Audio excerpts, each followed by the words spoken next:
Oi, irmãos. É um prazer muito grande estar aqui de novo.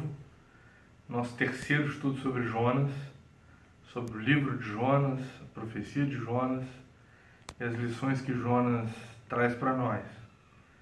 E nesse terceiro estudo eu queria te convidar para que você abrisse a sua Bíblia comigo para lermos o capítulo 2 inteiro.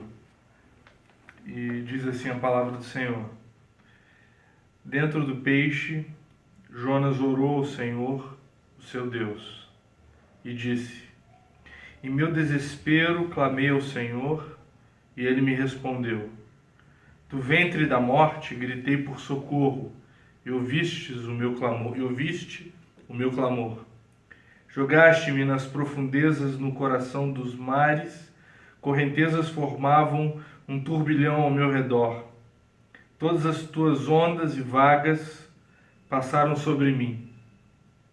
Eu disse: fui expulso da tua presença. Contudo, olharei de novo para o teu santo templo. As águas agitadas me envolveram. O abismo me cercou. As águas marinhas se enrolaram em minha cabeça. Afundei até chegar aos fundamentos dos montes, à terra embaixo, cujas trancas me aprisionaram para sempre. Mas tu trouxeste a minha vida de volta da sepultura, ó Senhor, meu Deus. Quando a minha vida já se apagava, eu me lembrei de ti, Senhor, e a minha oração subiu a ti, ao teu santo templo. Aqueles que acreditam em ídolos inúteis desprezam a misericórdia, mas eu, com um cântico de gratidão, oferecerei sacrifício a ti. O que eu prometi, cumprirei totalmente.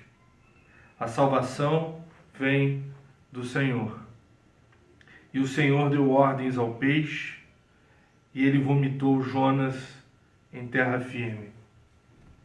Esse é um capítulo curto, mas cheio de densidade espiritual. Vocês conhecem, estamos vendo e revendo essa história. Jonas havia sido convocado por Deus para ir a Nínive, a fim de proclamar a mensagem do Senhor, proclamar o juízo do Senhor. E Jonas pegou um caminho contrário. Ele optou por descer a Jope e ir para Tarsis, para fugir da vontade de Deus. Nós entendemos essas questões nos estudos passados. Aqui eu gostaria de entender com você o que está acontecendo. Por que Jonas entrou dentro daquele peixe? A primeira grande questão é que para o pensamento comum, o pensamento normal, científico, a morte sempre acontece depois da vida. Nós somos concebidos, nós temos vida e depois morremos. Todos aqueles que morreram e todos aqueles que um dia morrerão são pessoas que um dia foram vivos, tiveram vida. No plano do pensamento comum, esse é o raciocínio correto. Só que no plano da espiritualidade, na maneira espiritual de nós pensarmos, não é isso que a Bíblia nos ensina. A verdadeira vida, a vida eterna, ela não vem antes da morte. Ao contrário, a vida eterna acontece depois que morremos. E não somente morremos aqui e depois vamos para o céu. Não é essa a questão. A questão é ainda mais profunda. A vida eterna com Cristo demanda a morte daquele que vive para o Senhor. Jonas era um profeta, era um homem de Deus, desobediente e completamente desconectado dos propósitos do Senhor. Jonas recebeu um chamado, optou por fugir desse chamado e por isso Deus teve que intervir na sua vida. Deus interviu na vida de Jonas, porque sem Deus Jonas permaneceria em desobediência. permaneceria afastado dos propósitos e dos prazeres de Deus. No texto que nós lemos, o profeta ora. Ora porque está dentro do ventre de um peixe. O profeta está debaixo d'água. O profeta está em total desespero. O profeta se encontra com Deus em sua própria morte. Na verdade, Deus, entre aspas, matou e enterrou o seu profeta a fim de que ele renascesse para a sua vontade. Essa é a grande questão do capítulo 2 de Jonas. Deus afunda o profeta, mata o profeta, enterra o profeta, a fim de que o profeta ressurja para viver a sua vontade.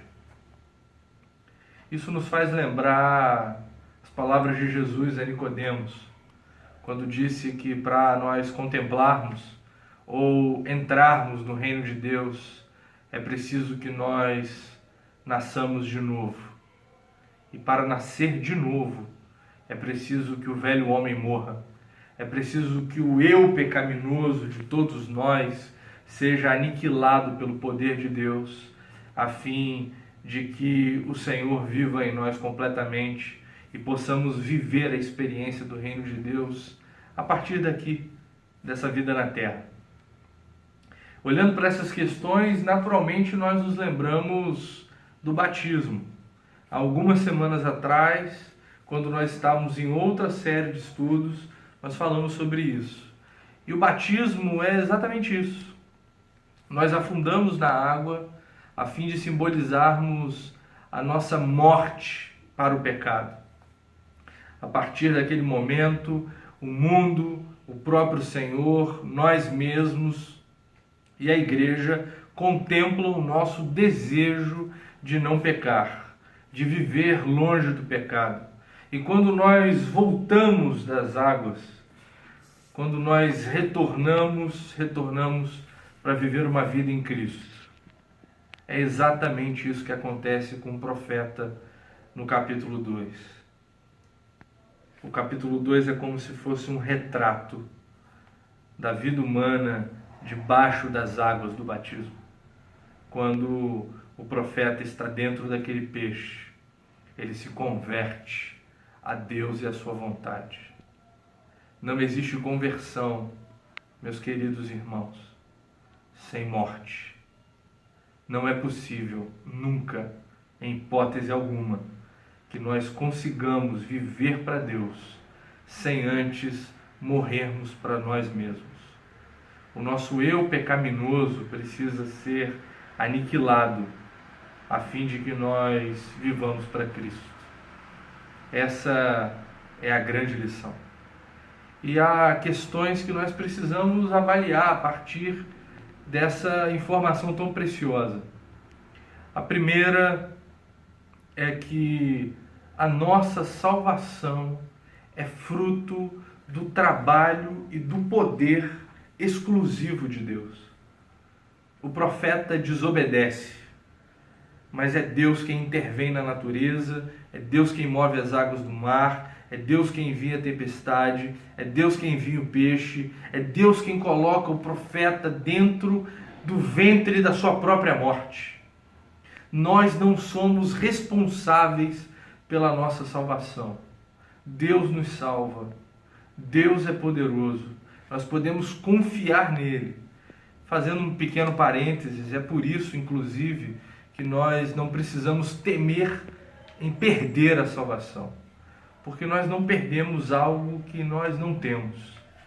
Quando nós somos salvos por Deus, nós somos salvos para Deus e nós somos salvos para a segurança em Deus. Salvos que somos por Deus, estamos nas mãos do Deus Salvador. Assim como a vida do profeta Jonas estava na palma da mão de Deus quando ele estava debaixo da água. É Deus quem nos salva. A segunda grande lição, retomando uma palavra que eu disse agora há poucos minutos, é que não há salvação sem uma morte que seja anterior. Para sermos salvos, é preciso sermos mortos. É interessante isso. É interessante porque a salvação não é apenas a filiação religiosa de alguém.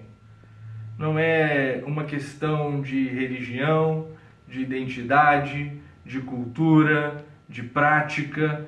A salvação é algo que acontece dentro de nós, no nosso ser.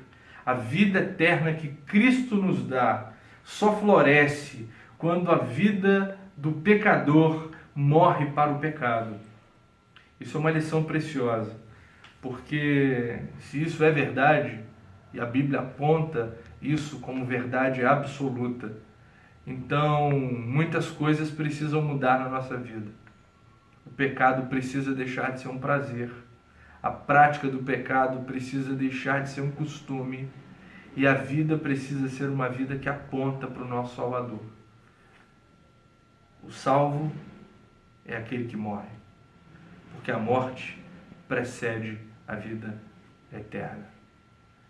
A terceira grande questão da lição de hoje é que a nossa morte nunca será, inclusive nunca foi suficiente.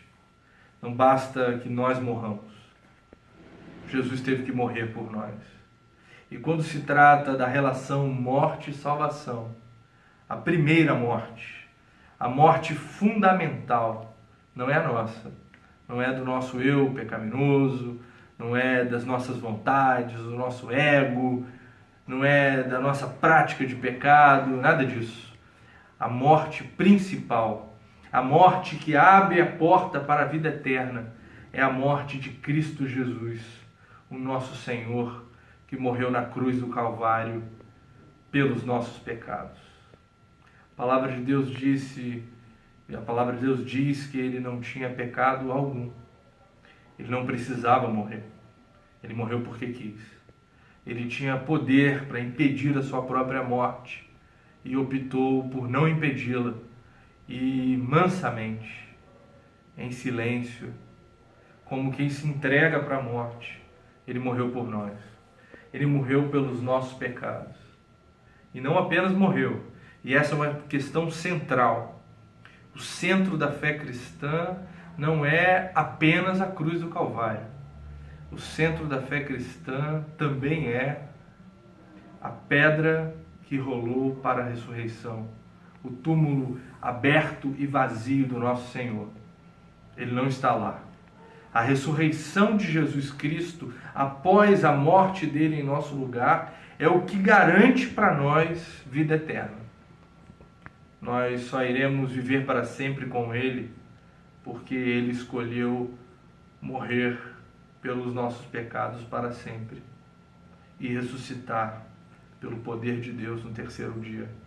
Inclusive, essa é uma referência que o próprio Senhor faz.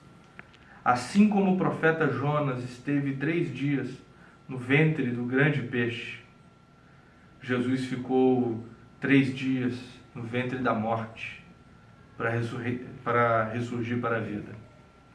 A última lição, tão importante quanto todas as outras, é que quando nós morremos para os nossos pecados e vivemos para a vida em Cristo, a nossa vida precisa ser transformada como uma resposta que nós damos a essa salvação tão maravilhosa. O salvo é alguém transformado. Ou ainda, o salvo é alguém em constante transformação. Eu queria deixar como uma dica, talvez até um apelo para a sua vida espiritual. Que você revesse a sua história, revesse os dias que você tem vivido, e se há alguma coisa que precisa ser transformada para que Deus reine totalmente em você, que você tome essa decisão. E que você, junto com o Senhor, Estabeleça a partir de agora uma vida verdadeira, vivida de acordo com a vontade de Deus. O salvo não é apenas aquele que foi salvo porque creu. Pela graça, ele foi salvo por meio da fé. Isso é o poder de Deus, não somos nós. Mas o salvo é também aquele que com a sua vida vive a santidade do seu Salvador. Algumas perguntas importantes. A primeira, talvez seja a mais importante. Você já morreu para o pecado? Você já alcançou a vida eterna em Cristo Jesus? Há questões importantes também, como nós refletirmos acerca de como foi isso. Há pessoas com experiências de dor, há pessoas com experiências de alegria. Vamos compartilhar. Vamos compartilhar os momentos que tivemos no ventre do peixe para ressurgir para a vida eterna. Que Deus te abençoe. Em nome de Jesus.